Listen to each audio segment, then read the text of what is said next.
अत श्रीमन्नारायणीयम् अष्टमं दशकं प्रलयवर्णनं जगत्सृष्टिप्रकारवर्णनं च। एवं तावत् प्राकृतप्रक्षयान्ते ब्राह्मे कल्पे ह्यादिमे लब्धजन्मा ब्रह्मा भूयस्त्वत्त एवाप्यवेदान् सृष्टिं चक्रे पूर्वकल्पोपमानाम्। सोऽयं चतुर्युगसहस्रमितान्यहानि तावन्मिताश्च रजनीर्बहुशो निनाय निद्रात्यसौ त्वयि निलीय समं स्वसृष्टैः नैमित्तिकप्रलयमाहुरतोऽस्य रात्रिम्। अस्मादृशां पुनरहर्मुखकृत्यतुल्यां सृष्टिं करोत्यनुदिनं स भवत्प्रसादात् प्राग्ब्राह्मकल्पजनुषां च परायुषां तु सुप्तप्रबोधनसमास्ति तदा विसृष्टिः। पञ्चाशदब्दमधुना स्ववयोर्धरूपम् एकं परार्धमतिवृत्य हि वर्ततेऽसौ तत्रान्त्यरात्रिजनितान् कथयामि भूमन् पश्चाद्दिनावतरणे च भवद्विलासान्।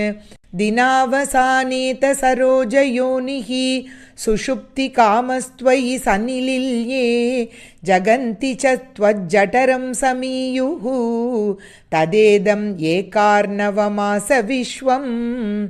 तवैव वेशे पणिराजिशेषे जलैकशेषे भुवने स्म शेषे आनन्दसान्द्रानुभवस्वरूपः स्वयोगनिद्रा परिमुद्रितात्मा।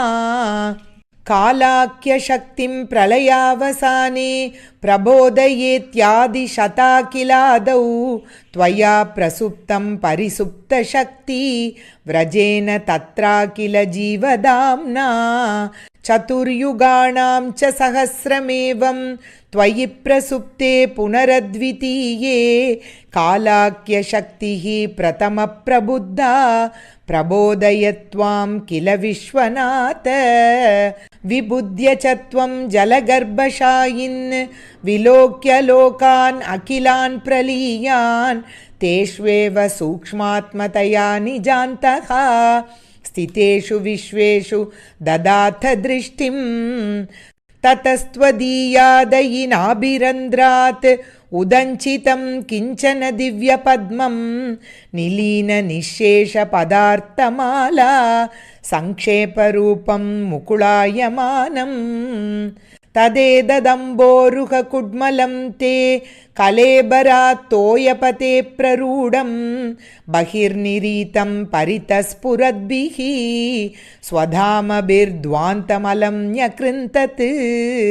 सम्पुल्लपत्रे नितरां विचित्रे तस्मिन् भवद्वीर्यधृते सरोजे सपद्मजन्मा विधिराविरासीत् स्वयं प्रबुद्धा किल वेदराशिः। अस्मिन् परात्मन्ननुपाद्मकल्पे त्वमित्तमुत्थापितपद्मयोनिः अनन्तभूमा मम रोगराशिं निरुन्धि वातालय वास विष्णु। ॐ तत्सत् इति श्रीमन्नारायणीये अष्टमं दशकं समाप्तं। श्रीहरये नमः। रमारमण गोविन्द गोविन्द।